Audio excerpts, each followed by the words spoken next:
مثلاً آج کل ایک غالی رافضی جو ہے باہر کے ملک میں بیٹھ کے سیدنا عمر فاروق رضی اللہ تعالیٰ عنہ کے حوالے سے صحیح بخاری سے کچھ باتیں بیان کر رہا ہے، تو وہ باتیں تو ٹھیک بیان کر رہا ہے، اس کے بعد جو رزلٹ نکال رہا ہے وہ غلط ہے. لیکن وہ جو باتیں بیان کر رہا ہے وہ باتیں سنیوں کو اس لیے ہضم نہیں ہو رہی کہ سنیوں کو تو کہانیاں کروائی گئی تھی. تو یہ تو بڑا ظلم ہے. اس میں کوئی شک نہیں ہے کہ نبی صلی اللہ علیہ وآلہ وسلم کے صحابہ میں بہادری کے اعتبار سے حضرت علی کے پائے کا کوئی بھی نہیں تھا. ویسے کوئی شخص جذبات میں کوئی بات کرنا چاہتا ہے ضرور کرتا رہے، یہ حقیقت بات ہے کہ تلوار چلانا، اپنے مخالف کو پچھاڑنا، یہ حضرت علی کے اوپر بس تھا. اسی لیے آپ کو ساری جنگیں حضرت علی نے جتائی ہیں، چاہے وہ غزوہ بدر ہو، احد ہو، خندق ہو، الٹیمیٹلی بعد تک. حضرت خالد بن ولید تو بعد میں منظر عام پہ آئے ہیں، وہ تو آپ سمجھیں کہ سیمی فائنل اور فائنل میں آئے ہیں. پیچھے کے سارے معاملات جو ہیں وہ حضرت علی نے ایک گراس روٹ لیول سے مسلمانوں کو اس بڑے مرتبے تک پہنچایا. اللہ تعالیٰ نے انہیں ایک غیر معمولی صلاحیت دی تھی، تو یہ ان کی ایک خوبی تھی، اور اس میں کسی کو کوئی آر نہیں ہونا چاہیے. اللہ تعالیٰ نے ہر شخص کو ڈفرنٹ کوالٹیز دی ہوئی ہیں. سیدنا عثمان غنی رضی اللہ تعالیٰ عنہ، اللہ نے انہیں مال دیا تھا، انہوں نے اتنا مال خرچ کیا اللہ کی راہ میں کہ حضرت ابوبکر، عمر، حضرت علی کا ملا کے بھی مال جمع کیا جائے اس سے بھی کئی گنا زیادہ اکیلے حضرت عثمان نے اللہ کے نبی علیہ السلام کے قدموں میں نچھاور کیا، کیونکہ اللہ نے انہیں مال دیا تھا. ہر شخص کو اللہ نے ڈفرنٹ صلاحیتیں دی ہوئی ہیں جو وہ یوز کرتا ہے. تو ان صلاحیتوں کی وجہ سے کسی دوسرے شخص میں اگر وہ کوالٹی موجود نہیں، اسے کرٹیسائز نہیں کیا جا سکتا. اور یہ بھی نہیں ہونا چاہیے کہ ایک شخص میں وہ کوالٹی موجود نہیں، آپ دھکے سے ثابت کرنے کی کوشش کریں، یہ بھی زیادتی والی بات ہے. مثلا وہ بخاری سے وہ جو غالی رافضی بار بار پیش کر رہے کہ حضرت عمر نے جب اسلام قبول کیا تو وہ چھپ گئے تھے کیونکہ ان کے قتل کے فتوے جاری ہو گئے تھے، ان کے قبیلے کے لوگ باہر آ کے بیٹھ گئے کہ اس نے تو اپنا دین بدل لیا ہے. تو حضرت عمر اپنے گھر سے ڈر کے مارے نہیں نکل رہے تھے. تو اب سنیوں کو یہ بات کیسے ہضم ہو؟ انہوں تو ایک جھوٹی کہانی کرائی گئی ہے کہ جب اسلام قبول کیا تو وہ تلوار لے کے باہر آ گئے اور انہوں نے یہ باتیں کرنی شروع کی. وہ کدے بھی نہیں لکھا ہوا ہے بھائی، اللہ کو ڈر جاؤ، کیڑی کہانیاں کرواندے پہ ہو؟ جو لکھا ہوا ہے وہی ہے جو بخاری میں لکھا ہوا ہے. ایک بندہ اتنے سارے بندوں سے کیسے لڑ سکتا ہے؟ ہاں عبد القادر جیلانی ہو تو نگاہ مار کے کچھ کر سکتا ہے. ہاں یہ کہانیاں کرائی چھوڑے. پھر ایک کافر نے پناہ دی، عاص بن وائل نے، جو حضرت عمر بن عاص رضی اللہ تعالیٰ عنہ جو بعد میں صحابی ہوئے تھے، ان کے والد تھے، انہوں نے پناہ دی. اور ظاہر ہے کہ وہ قبائلی سسٹم میں یہ چیز ہوتی تھی کہ وہ ایون ریلیجن سیم نہ بھی ہو تب بھی ایک دوسرے کو اکوموڈیٹ کیا کرتے تھے. اس سے پھر وہ غالی رافضی نے غلط رزلٹ نکالا کہ جی پھر وہ کچھ لو ہوا ہوگا، نعوذ باللہ.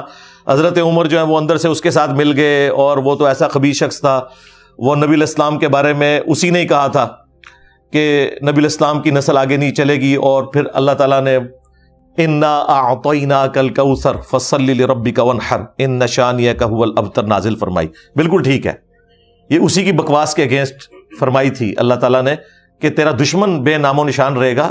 اللہ کے نبی علیہ السلام کو تو اللہ تعالیٰ نے خیر کثیر عطا فرمائی ہے ہر فیلڈ کے اندر، اولاد کے اندر، شانوں میں. آپ کی امت بھی بڑی ہوگی، آپ کا مرتبہ بھی زیادہ ہوگا. تو یہ رزلٹ جو آگے نکالتے ہیں وہ غلط ہے، لیکن یہ اتنی بات درست ہے. لیکن چونکہ یہاں پہ ہم نے شخصیات کو کوئی اس طرح منا کے پیش کیا ہوا ہے کہ جیسے وہ انسان نہیں تھے، کوئی ما فوق الفطرت چیزیں تھی، وہ اس طرح تو نہیں تھا. خود نبی علیہ السلام کے بارے میں جب آپ طائف سے واپس آئے ہیں، صحیح بخاری کے اندر موجود ہے کہ جو مطعم بن عدی تھا اس کے بارے میں نبی علیہ السلام نے ایک ورڈکٹ دی تھی. اس کے پیچھے پس منظر یہی تھا کہ آپ کے قتل کے فتوے جاری ہو چکے تھے. اسی وجہ سے تو آپ طائف میں دعوت و تبلیغ کے لیے گئے، جو بخاری مسلم میں آیا ہے. آپ علیہ السلام کو پتھر مارے کافروں نے، حتیٰ کہ آپ کے پاؤں مبارک تک خون بہہ گیا، آپ کی مبارک جوتیاں بھی ان میں بھی خون بھر گیا. اور اس وقت پہاڑوں کا فرشتہ آیا اور اس نے کہا کہ مجھے اللہ نے بھیجا، آپ اجازت دیں میں طائف کے لوگوں کو 2 پہاڑوں کے درمیان مسل دیتا ہوں۔ نبی علیہ السلام نے فرمایا کہ چھوڑ دو، اگر یہ نہیں تو ان کی آنے والی نسلیں تو اسلام قبول کر لیں گی۔ اور بالآخر انہوں نے اسلام قبول کیا، اور ایسا اسلام قبول کیا کہ ابو عبیدہ ثقفی جو صحابی تھے بنو ثقیف سے، اسی طائف میں سے تھے، جن کا بیٹا تھا مختار ثقفی، جس نے قاتلین حسین سے بدلہ لیا۔ تو نبی علیہ السلام کی یعنی وہ جو ویژن تھا اس کا اثر ہمیں بعد میں نظر آیا۔ تو نبی علیہ السلام اب واپس مکے نہیں آ رہے تھے کیونکہ قتل کے فتوے جاری ہو چکے تھے۔ تو مطعم بن عدی نے نبی علیہ السلام کو پناہ دی کہ میں آپ کی جان کی گارنٹی دیتا ہوں، میں آپ کی حفاظت کروں گا اگر آپ کے اوپر کوئی قاتلانہ حملہ ہوا۔ جب اس کافر نے پناہ دی تو پھر نبی علیہ السلام مکہ شریف میں داخل ہوئے۔ ظاہر ہے دنیا کو اللہ نے اسباب کے ساتھ جوڑا ہوا ہے، معجزات ہوتے ہیں، لیکن وہ جب اللہ چاہے۔ باقی انبیاء کرام نے تو ظاہر ہے اپنے گیون سرکمسٹانسز میں معاملات کو لے کے چلنا ہوتا ہے۔ تو بخاری کے الفاظ ہیں، نبی علیہ السلام نے غزوہ بدر کے موقع پہ فرمایا کہ آج اگر مطعم بن عدی زندہ ہوتا اور مجھے کہتا کہ میں یہ تمام جو کفار کے سردار ہیں 70 کے قریب جو قید کیے ہیں ان کو بغیر فدیے کے چھوڑ دوں تو میں سب کو چھوڑ دیتا، کیونکہ اس وقت اس نے میری مدد کی تھی۔ ٹھیک ہے، یعنی نبی علیہ السلام نے وہ احسان یاد رکھا ہوا تھا۔ تو لہٰذا ذرا قرآن و سنت کی تعلیمات کو اس حوالے سے دیکھا کریں کہ اس میں جو کچھ لکھا ہوا ہے وہ اور ہے اور آپ کو جو بتایا جاتا ہے وہ کچھ اور ہے۔ اسی کو ہم نے ایک لائٹر موڈ میں عرض کیا ہے کہ مرنے سے پہلے اے مسلمان کر لے اس پہ غور، کتابوں کا خدا اور ہے بابوں کا خدا اور، کتابوں کا دین اور ہے بابوں کا دین اور، کتابوں کا پیمبر اور ہے بابوں کا پیمبر اور۔ اگرچہ وہ اسی خدا، دین اور پیمبر کے ماننے والے ہیں، لیکن انہوں نے اپنی مرضی سے کوالٹیز ان کے بارے میں ڈکلیئر کی ہیں، کتابیں سپورٹ نہیں کرتی۔ اس کا مطلب یہ ہے۔ اب ان باتوں کو ہم ریبٹل کریں گے تو یہ سارے جو شیطان کے ایجنٹ ہیں وہ بجائے یہ کہ اس کو علمی گفتگو سمجھیں وہ میرے پیچھے پڑ جائیں گے۔ اس لیے مجھے اکثر لوگ لائیو سٹریم میں بھی کہہ رہے ہوتے ہیں جی وہ بھونک رہا ہے جی خلفائے راشدین پہ، آپ جواب دیں۔ میں جواب دوں گا، لے یہ آج میں نے تھوڑا سا جواب دیا نا، اس کے بعد دیکھیں کیا ہوتی ہے۔ تو اس لیے جو ضروری چیز ہے وہ ہم ضرور کریں گے، اس میں ہم کسی ملامت والے کی پرواہ نہیں کریں گے، لیکن جن معاملات کے اندر چندے ان لوگوں نے کھائے ہیں خلفائے راشدین کے نام کے اوپر، اب دفاع کی باری آئی ہے تو مجھے کہتے ہیں میں کروں۔ ختم نبوت کے نام کے اوپر چندے تم کھا رہے ہو، جب دفاع کی باری آتی ہے تو میں آ کے دفاع کرتا ہوں۔ کافروں کے خلاف محاذ پہ ہم لوگ آگے لڑ رہے ہیں، جب کوئی کرسچن اعتراض کرتا ہے تو یہ سارے کے سارے بیک فٹ پہ ہوتے ہیں، جواب پھر مجھے دینا پڑتا ہے۔ یہ پیچھے اس کے کچھ ٹیکنیکل ریزنز ہوتی ہیں، بس جہاں تک حکمت ہے ہم اس معاملے کو لے کے چلتے ہیں۔ اس کے بعد جہاں پہ نقصانات زیادہ ہونے کا اندیشہ ہو، ہمارے خیال سے، آپ کے خیال سے نہیں، آپ اپنا خیال اپنے پاس رکھیں، اپنے پلیٹ فارم کو اپنے خیال کے لیے استعمال کریں۔ ہم نے اس پلیٹ فارم سے کیا چیز بیان کرنی ہے، کس کے اوپر خاموشی اختیار کرنی ہے، یہ ڈیسیژن ہمارا ہوگا، کیونکہ ظاہر ہے کہ ہم نے دعوت کے حوالے سے مستقبل کو فورسی کرتے ہوئے حکمت کے ساتھ معاملات کو لے کے چلنا ہے۔ حکمت وہ جو جس کو ہم حکمت سمجھتے ہیں، آپ کی حکمت نہیں ہے۔ آپ کی حکمت ہو تو آپ لوگ کہیں گے کہ نبی علیہ السلام کی بشریت بھی ڈسکس نہ کریں، گستاخی ہو جائے گی۔ تو اس طرح آپ کا کہنا نہیں ماننا۔ کوئی کہے گا جی رفع الیدین ڈسکس نہ کریں، فتنہ کھڑا ہو جائے گا۔ کوئی کہے گا جی جنگ جمل صفین نہروان نہ ڈسکس کریں، فتنہ کھڑا ہو جائے گا۔ کوئی کہے گا جی اونچی آمین ڈسکس نہ کریں، فتنہ کھڑا ہو جائے گا۔ یہ آپ اپنے پلیٹ فارم پہ رکھیں میرے بھائی، ہم کسی کے مسند پہ آ کے نہیں بیٹھے، نہ کسی فرقے کی مسجد سنبھالی ہوئی ہے کہ مسجد کمیٹی مجھے گائیڈ کرے گی کہ آپ نے اس پہ بولنا ہے، اس پہ نہیں بولا، اور نہ سوئے تو اڑی کے اوقات ہے۔ آج تو ہم یہ بات کر سکتے ہیں اللہ کے فضل سے۔ ہاں، جس طرح حضرت عمر نے کہا تھا یہ نبی علیہ السلام نے زمینیں تمہیں اس وقت دی تھیں جب اسلام کمزور تھا، آج اسلام طاقتور ہے، اگر تم ان زمینوں میں حل نہیں چلاؤ گے تو تم سے چھین کے غریبوں میں بانٹی جائیں گی۔ یہ نہیں ہے کہ وہ پرانی چیزیں لے کے بیٹھے ہوئے ہو۔ تو آج اللہ کے فضل سے یہ پلیٹ فارم مضبوط ہے، اور ہمارا تجربہ بھی ان سے زیادہ ہے اللہ کے فضل سے، اور اس کی آؤٹ پٹ بھی آپ کو نظر آ رہی ہے کہ کس معاملے میں کس حد تک بولنا ہے اور کس کو ویل لیفٹ کرنا ہے۔ یہ دین کی حکمت کے اعتبار سے چیزیں دیکھی جاتی ہیں اور پھر آگے بیان کی۔ علی بھائی اگلا سوال ہے، ہم نے تو آج تک علماء سے یہی سنا ہے کہ مولا علی علیہ السلام سیدنا عمر فاروق رضی اللہ تعالیٰ عنہ کے اعمال پر رشک فرماتے تھے، جبکہ آپ سے پہلی بار سنا کہ سیدنا عمر فاروق رضی اللہ تعالیٰ عنہ بھی مولا علی علیہ السلام پر رشک کرتے تھے۔ اب یہ دونوں باتیں کیا بیک وقت درست ہیں یا علماء کی کہانیاں ہیں؟ پلیز میرے سوال کا جواب صحیح بخاری اور صحیح مسلم کی روشنی میں عنایت فرمائیں، شکریہ۔ دیکھیں جی، یہ علماء کی کہانیاں نہیں ہیں، علماء سب کچھ کہانیاں بھی نہیں بیان کرتے، کچھ صحیح باتیں بھی کر دیتے ہیں۔ یہ ہمارے سیاسی لیڈرز کا ایشو ہوتا ہے کہ ایک سیاسی لیڈر اگر دوسرے کی تعریف کر دیتا ہے تو دوسرا کہتا ہے بس اب میں سپیریئر ہو گیا ہوں، میں اس کی تعریف نہیں کروں گا کیونکہ اس نے مجھے پہلے ہی بڑا مان لیا ہے۔ صحابہ کرام علیہم رضوان کے اندر چونکہ للہیت کوٹ کوٹ کے بھری ہوئی تھی، انہیں اس چیز سے غرض نہیں ہوتا تھا، ان کے لیے نسبت اللہ اور اس کے محبوب صلی اللہ علیہ وآلہ وسلم کی ہوتی تھی۔ جہاں پہ ان کو ایسی چیز نظر آتی تھی وہ فوراً سرنڈر کرتے تھے اور کسی بھی مسلمان کی تعریف کرنے میں کوئی آر محسوس نہیں کرتے تھے، کوئی تکبر ان کے اندر نہیں تھا، کوئی ان کے اندر ضد اور ہٹ درمی نہیں ہوتی تھی۔ یہ واقعی صحیح بات ہے کہ یہ میں نے پہلی دفعہ میں نے اس ٹروتھ کو ریویل کیا ہے کہ صحیح مسلم میں یہ حدیث موجود ہے، بخاری اور مسلم دونوں میں یہ حدیث ہے، جو وہ آخری پارٹ ہے وہ مسلم میں ہے، بخاری اور مسلم میں حدیث ہے۔ حضرت سعد ابن ابی وقاص کہتے ہیں رضی اللہ تعالی عنہما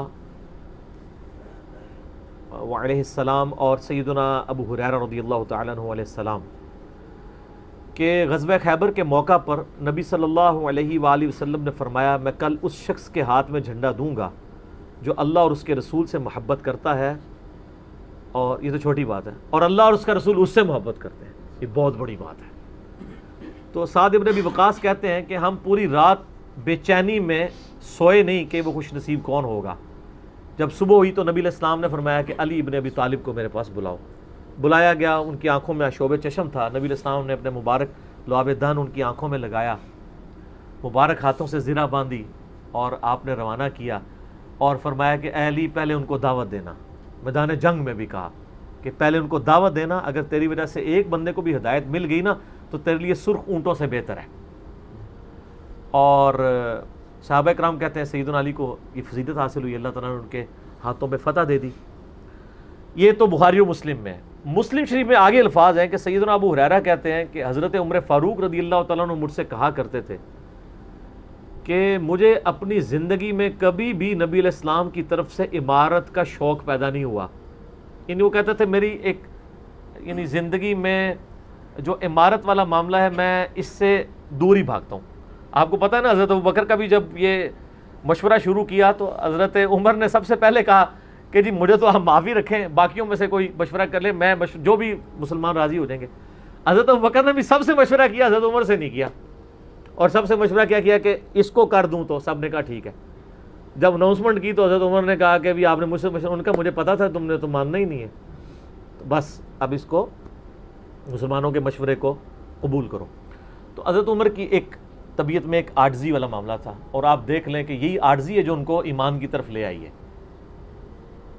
نبی علیہ السلام کی ترمذی میں دعا ہے نا، اے اللہ عمر ابن حشام اور عمر ابن خطاب میں سے ایک کو اسلام کی دولت دے دے۔ ابو جہل کو کیوں نہیں ملی؟ میں آپ کو ایک ہی فرق ایک ہی بندے کی زبانی بتا دیتا ہوں۔ حضرت عبداللہ ابن مسعود کہتے ہیں، صحیح بخاری میں آتا ہے کہ جب اس مرنے کے قریب تھا، وہ جو دو بچوں نے اس کو قتل کر کے نیچے گرایا، بھی اس کی رمق باقی تھی، تو میں اس کی جب گردن کاٹنے کے لیے اس کے سینے پہ چڑھا تو مجھے کہنے لگا کہ تم ایک یعنی کم ذات کے آدمی نے ایک بہت بڑی سواری کے اوپر سوار ہوا ہے اور میری گردن کو نیچے سے کاٹنا تاکہ سردار کی گردن نظر آئے۔ یہ اکڑ آخری وقت میں بھی نہیں جا رہی ہے، ٹھیک ہے جی۔ اور دوسری طرف آپ حضرت عمر فاروق رضی اللہ تعالیٰ عنہ کو دیکھیں کہ بلال حبشی کو کہہ رہے ہیں، صحیح بخاری میں حدیث ہیں کہ ابوبکر ہمارے سید ہیں جنہوں نے ہمارے سید بلال کو آزاد کروایا۔ عرب کے بنو عدی کا سردار ایک حبشی کو، یہ آپ امیجن ہی نہیں کر سکتے آج کہ خاندانی وہاں پہ نظام، قریش تو اپنے برابر کسی کو سمجھتے نہیں تھے، سیدنا بلال کہہ رہے ہیں۔ اور ایک دفعہ جب ابو جہل پٹائی کر رہا تھا عبداللہ ابن مسعود کی، دھکا مار کے چلا گیا۔ یہ سب کچھ عمر سیریز میں فلمایا قطر والوں نے، تو وہ اب وہ نیچے گرے پڑے ہوئے ہیں، حضرت عمر وہاں سے گزر رہے ہوتے ہیں، ابھی اسلام نہیں قبول کیا ہوتا، تو وہ ہاتھ پکڑ کے اسے اٹھاتے ہیں تو عبداللہ بن مسعود کی زبان سے نکل جاتا ہے کہ واللہ تم ان دونوں میں سے بہتر ہو. تو یعنی جو نبی علیہ السلام نے 2 مانگے ہیں نا ان میں سے تم بہتر ہو, یعنی عاجزی ہے, یعنی ہے کافروں کی پارٹی میں اور میرے ساتھ بھی اس نے سلوک کر رہے ہو, اور وہی ہوا, اللہ تعالیٰ نے ان کو قبول کر لیا. تو کریکشن ہے میرے خیال سے وہ دولت اسلام کی دولت کا نہیں کہا تھا, ان میں سے کسی کے ذریعے اسلام کو عزت دے. ہاں یہ بھی, یہ 2 علیحدہ حدیثیں ہیں, 2 علیحدہ, ترمذی میں دونوں روایتیں موجود ہیں.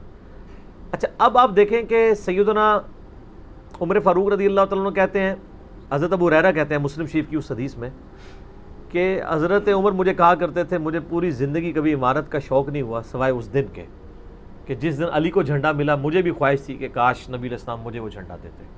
یہ حضرت علی کے لیے بہت بڑی فضیلت ہے اس حوالے سے کہ سیدنا عمر ان پر رشک کرتے تھے.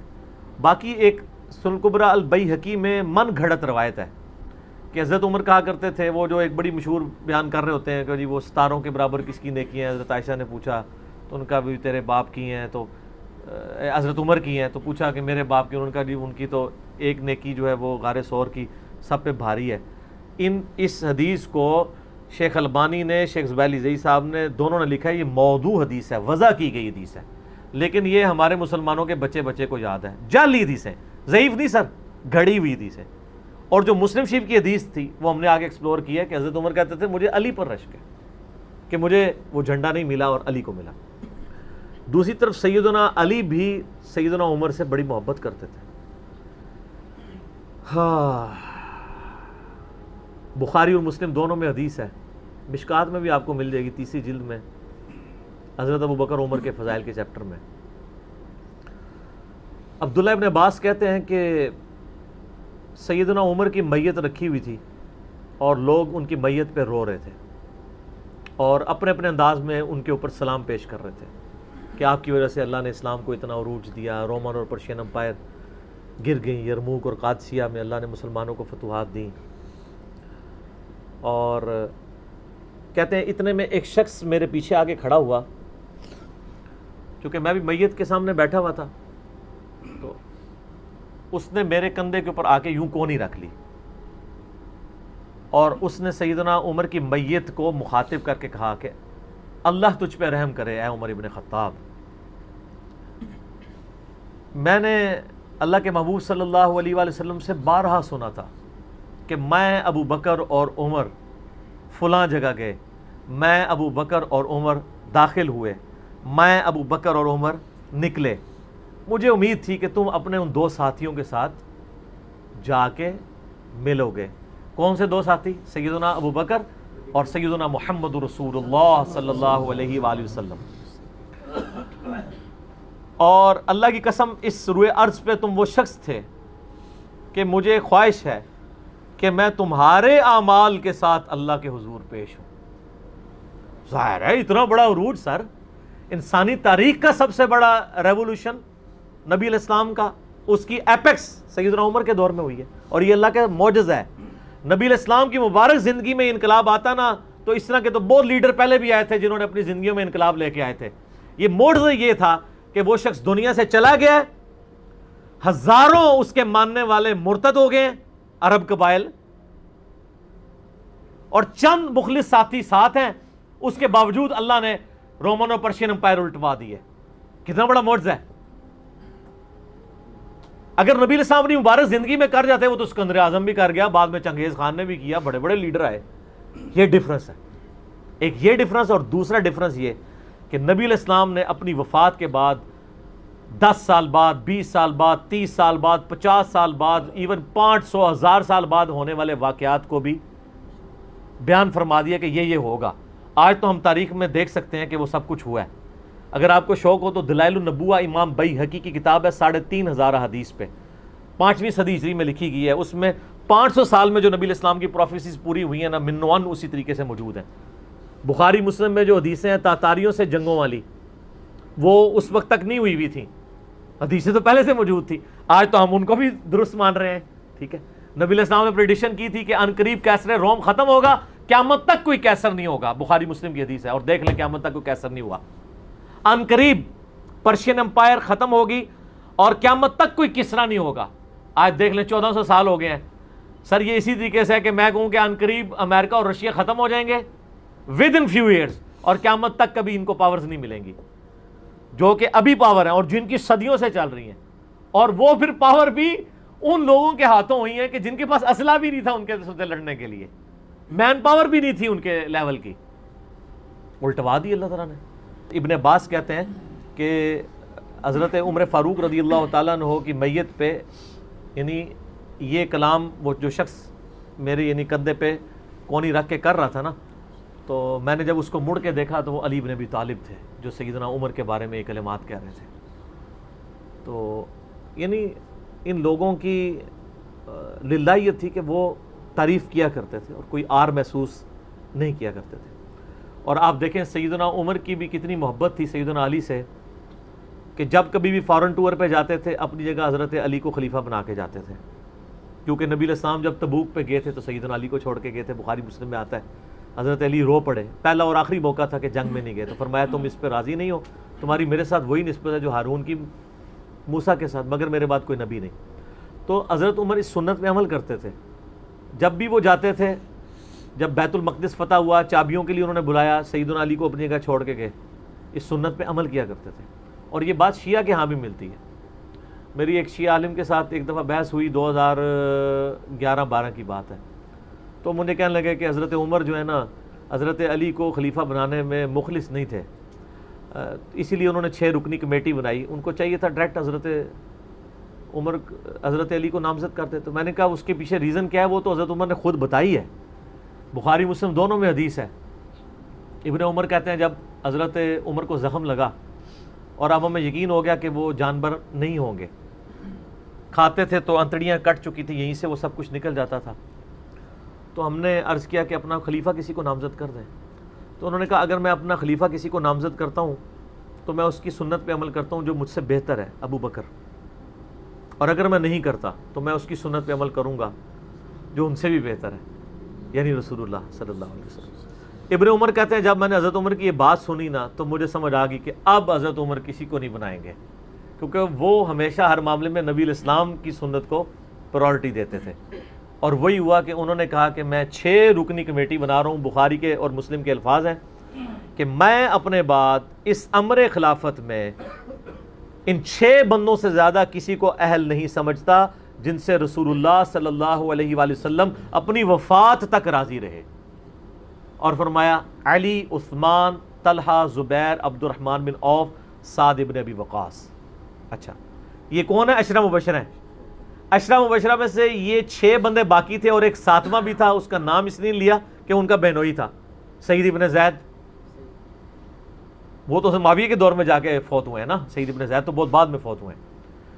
اور اسی بخاری میں الفاظ ہیں کہ عبداللہ بن عمر کو مشورے میں ضرور شامل کرنا لیکن اس کو کوئی خلیفہ نہ چنے، اور کہا کہ سعد ابن ابی وقاص پہ اگر تم متفق ہو جاؤ تو اسے خلیفہ چن لینا، اور میری اس بات کو دلیل نہ بنانا کہ میں نے اسے معزول کیا تھا پرشین امپائر کی گورنری سے، کہیں ایسا نہ ہو کہ تم اس پہ متفق اور کہو کہ اس کو تو عمر نے اتارا ہوا تھا، اینو تو رہن دو، اس دے باسٹیف لگ گئی ہے۔ یہ باسٹیف ہے ہی جعلی چیز ہے، اسلام میں کوئی باسٹیف نہیں ہے۔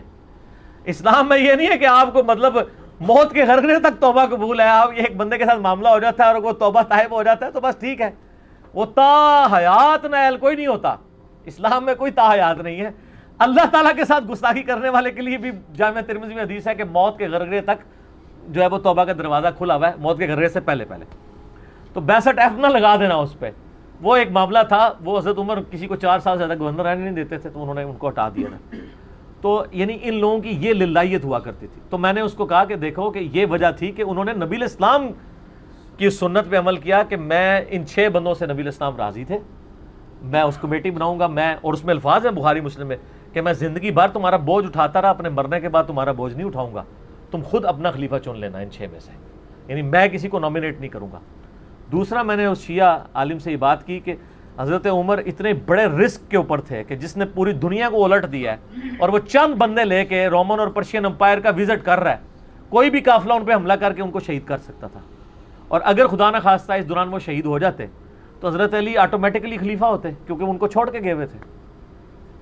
یہ ان کا اخلاص تھا۔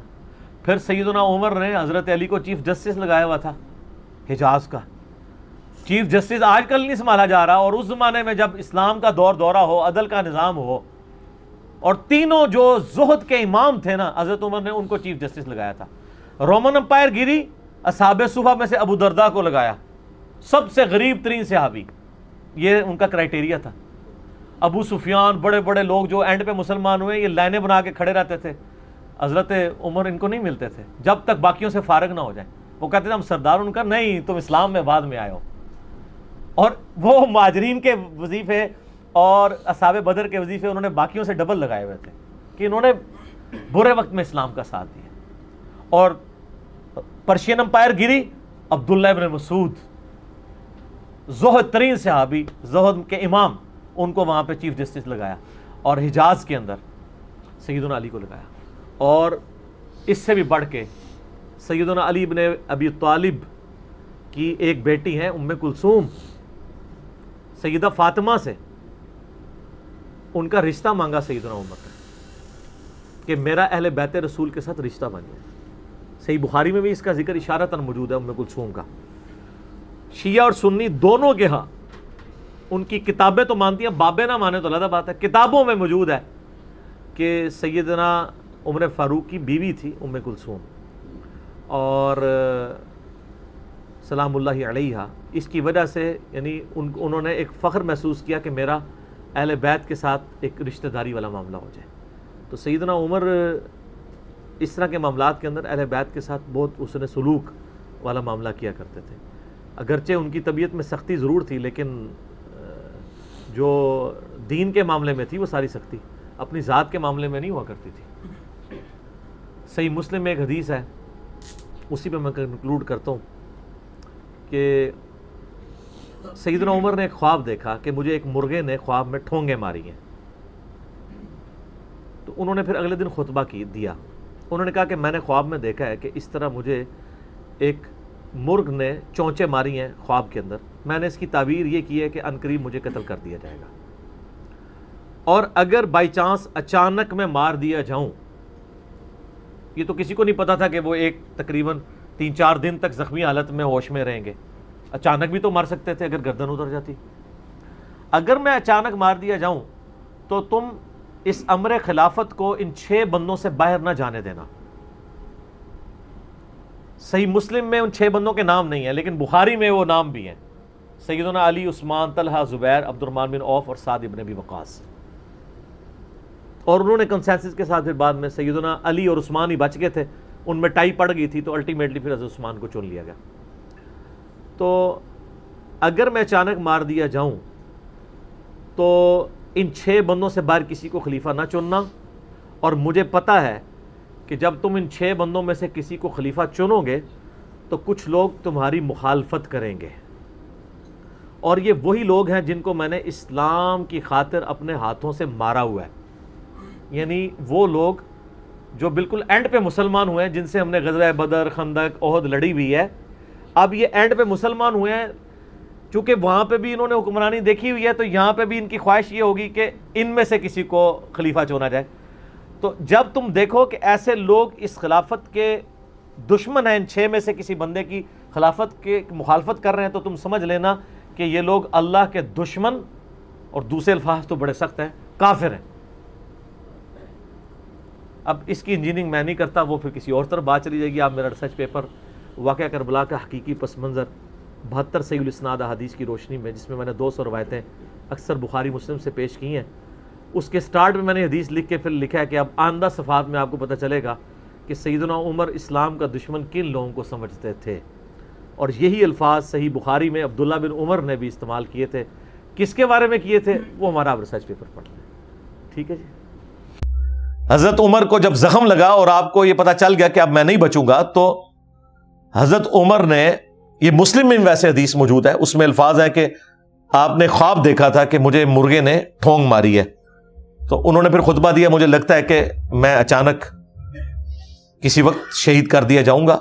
اس وقت تک ابھی آپ کو زخم نہیں لگا تھا، لیکن اس وقت بھی حضرت عمر نے کہا کہ اگر میں اچانک مارا جاؤں تو 6 لوگوں کے سوا کسی اور کو اپنا خلیفہ نہ چننا، اور اگر کوئی ان کی مخالفت کرے تو سمجھ لینا کہ وہ اللہ کا دشمن ہے اور کافر ہے. اور یہ وہ لوگ ہیں جنہیں میں نے اسلام قبول کرنے سے پہلے اپنے ہاتھوں سے ان کی پٹائی کی ہوئی ہے. تو بخاری میں الفاظ ہیں جب ان کو زخم لگا اور پتہ چل گیا اب معدہ کٹ گیا، جو کھاتے تھے نکل جاتا تھا، تو انہوں نے کہا کہ میں اپنے بعد اس امر خلافت میں 6 بندوں کے سوا کسی کو اہل نہیں سمجھتا جن سے رسول اللہ اپنی وفات تک راضی رہے. یہ ہے سب سے پوائنٹ کی بات. یعنی وہ 6 بندے کون ہیں جن سے حضور اپنی وفات تک راضی رہے؟ وہ 6 بندے وہی تھے جو عشرہ مبشرہ میں سے بچے ہوئے تھے. حضرت ابوبکر تو فوت ہو چکے، حضرت عمر بھی آخرت کی طرف جا رہے تھے. پھر حضرت عمر نے کہا وہ 6 بندے ہیں عثمان، علی، طلحہ، زبیر، عبد الرحمن بن عوف اور سعد ابن ابی وقاص. ایک اور بندہ بھی تھا سعید ابن زید، چونکہ وہ ان کے بہنوئی تھے حضرت عمر کے، رشتہ داری کی وجہ سے ان کا نام نہیں لیا اور کہا یہ 6 بندوں میں سے اپنا کوئی خلیفہ چن لینا جن سے نبی الاسلام اپنی وفات تک راضی رہے. تو یہ بہت بڑی فضیلت ہے. یعنی حضرت عثمان ان صحابہ میں سے ہیں جن سے اللہ کے محبوب صلی اللہ علیہ وآلہ وسلم اپنی وفات تک راضی رہے ہیں. یہ کوئی چھوٹی فضیلت نہیں ہے. اس کے علاوہ بھی کئی ایک فضائل ہیں